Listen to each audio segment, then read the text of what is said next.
Good morning, Rabbi. Morning, Joe. What's on your mind, as if I could not tell by the big red letters on your shirt? It's Super Bowl time and football's on my mind and things are happening. Well, as you know, I am in Washington, D.C., and so I have the Washington team. So that brings to mind the topic of lost causes. Hardy har har. But I think we're all confronted at one point or another, and I'm not to extend the sports metaphor. Washington fans are loyal no matter what happens from one season to the next. But we all see things that we want to do, things that we want to have be better in the world, but we see no clear way to accomplish that goal. Uh, World hunger. How would you fix that? The Washington football team. How would you fix that? Well, fire the coach, but we won't go there. But there are problems that exist that we want to do something about that we can't do anything about. How do we deal with that frustration? Sure. Let's start with an apocryphal story about LBJ when he was governor of Texas. And for whatever reason, up in the Panhandle, there was a freight train heading south and a passenger train heading north. They had each just passed the last siding. They're on a single track going through the Panhandle, and they're trying to contact them, get them to stop. They're doing all kinds of things. So far, nothing's been successful. They call the governor, and LBJ thinks for a moment, and he says, I'm going to call my brother-in-law. And he gets on the phone, and then he hangs up, and everyone looks at him and says, is he coming? What did he say? And he must be some type of it. And they're going on about trains and expert. And LBJ said, he doesn't know anything about trains. He's just never seen a train wreck before. We tell that story because there are times when, as much as we want to change, as much as we don't want it to happen, we're going to have a train wreck. And it comes from a variety of places.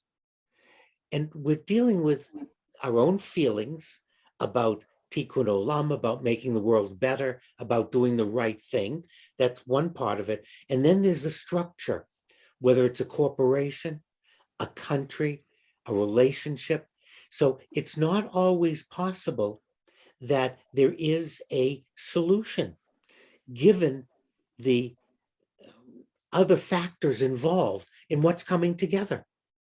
And there's lots of examples around the world that we watch this happening. And there's also things in our personal lives with jobs, the way businesses or corporations are set up. When we sign a non-disclosure, or we're not allowed to talk about our salaries, right away, we're creating situations where we're pitting one employee against another. Many times we hear about corporations wanting to do the right thing, but because of stockholders, because of investments, because of return, they chose profits over something else, and can't blame it because the company's in business to make money. There's things that are entangled. That's a good word for it, Joe. Sometimes we just have to sit back and say, I understand, I feel uncomfortable with what's going on, and I have to sit with my feelings and feel. Now, we want to make sure that truly it's hopeless. We don't want to use that as an excuse for inaction when indeed we could do something. Well, that's my question. Where is the line drawn? How do we gauge this is achievable versus this is hopeless? You talk to the rabbi. There's always someone. That's another piece of our human problem is I don't talk to anyone. I don't put it on the table. Sunlight is a great sanitizer. And often we don't take advantage that the sun will sanitize the situation. We don't tell anyone, we keep it hidden. We go online or listen to news that just reinforces already a bad idea or a bad view, rather than saying, I have this dilemma, this problem. I will talk with my partner. Gee, I'm going to talk to my grown children. I think I'm going to talk to my therapist. maybe I'll talk to my priest or my rabbi. So there's a first step, is we have to stop staying inside the bell jar. And I think the bell jar that Plath wrote about is a beautiful image. Remember, a bell jar was for preserving, in science, for preserving specimens. You had a wooden disc and you put a glass bell jar on top, and that sealed the air in. So the object inside wouldn't deteriorate. And you see it in the old science fiction movies. You see all the bell jars. So Sylvia Plath talked about breathing her own stale air. And I think that image metaphor holds true for today. If I sit and ruminate, I'm breathing my own stale air. So let's let the sunlight, let's take the bell off, the glass off, and and how many times have you said to someone or discussed with someone, and all of a sudden there was a solution, or you realized it was hopeless, where just ruminating, you weren't getting anywhere. Doesn't that argue for hopelessness? I mean, I can't believe that there is no situation where we can reasonably say it's totally hopeless. We should just give up and resign ourselves. Is that what you're arguing? No, no, because in the end, nothing really is hopeless, but we're human beings. And as someone great once said, this is my pile of rocks. I'm not giving you any of my rocks. And as human beings, we're xenophobic, we're selfish, we suffer from hubris, we're human.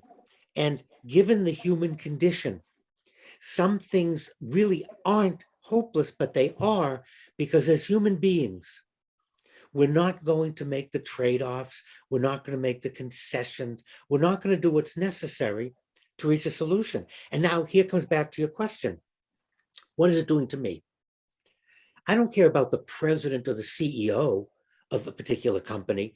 They sleep fine. They get on their Learjet. They own yachts. They have no idea that I am suffering because their corporate policy is creating a problem for me and the people I work with. They don't care. They don't know. And it's nothing to do with them. So I have to stop and say, what is this doing to me? My wanting to fix it, my angst, my anxiety. And then we can stop and go, wait a minute, it's not hopeless, but it's hopeless for me. I can't affect that change. And even electing a new politician, a new president, a new governor, they're entangled with their constituency, with the promises they made, with their philosophies. And so I voted for the governor for this one thing, and now he's doing something else that I don't agree with. I don't want him in anymore. But what he said before, I accepted. I thought he would do a good job. And so he's entangled with his constituency, with his staying in office, with his getting things done. And that's him. Part of talking with someone else to see, is there something I can personally do to sort through this, or am I going to have to watch a train wreck?